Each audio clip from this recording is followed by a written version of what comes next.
Alright, a rough start. This is a place that I go to, and they restore war birds, and they've always got something interesting: Corsairs, Mustangs, things of that nature.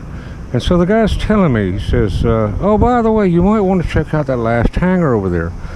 We have 5 PBY Catalinas. And I thought, wow, you never get Catalinas. He said, yeah, go check it out. It's in that last stall over there. So I'm walking through. I'm coming to the 4th hangar, right? And I'm going to the 5th, but I'm going to the 4th. And I come to the 4th hangar. And I can't believe what I'm looking at. But in the 4th hangar, they have the Witchcraft. The Witchcraft is the, I think, only known flying B-24 out there. And there she is. Is that not just the most beautiful plane you've ever seen? Carried more bombs. Did lots of missions right up until the end of the war, and then even after the war it was bought by a lot of other countries to do missions. This is truly a remarkable bird, a very powerful bird. It I believe was pressurized, unlike the B-17, and carried a crew of 10, just like them, 10 or 12, but it had different engines in them, more powerful engines, and it could carry more bombs. But this is a magnificent bird. Lots and lots of restoration hours go into this, and it is just something to see. It just blew me away. I could not believe they had it stored in here, and there's a long story as to how it's being stored and why it's being stored in here. But it's a shame that the public can't see it or have access to it. It's a bit of a story about the grounding and the tragic loss of the B-17, which was owned by the Collins Foundation, and this was part of that. This was part of that airplane crew. You know, they owned all of them. So when you ground one, you ground all of them. But this is just a remarkable airplane.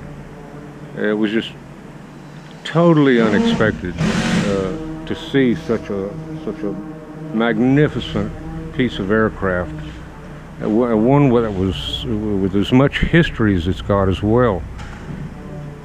It's truly a war bird, designed for nothing else but to wage war on our enemy. And I am quite certain it did it with a great success. It was built to do the job at the time it was needed the most. And it was just it's a large plane. It's a very large plane.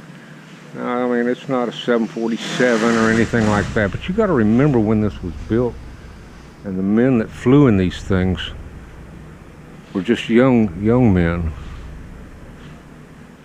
And it's just an honor. It truly is an honor to just witness this. And it really was a highlight to see it.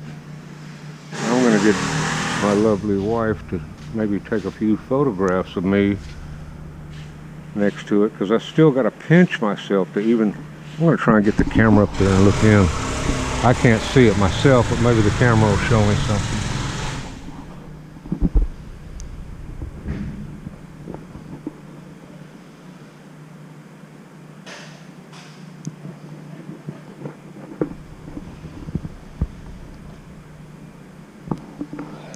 Now, I don't know what it saw.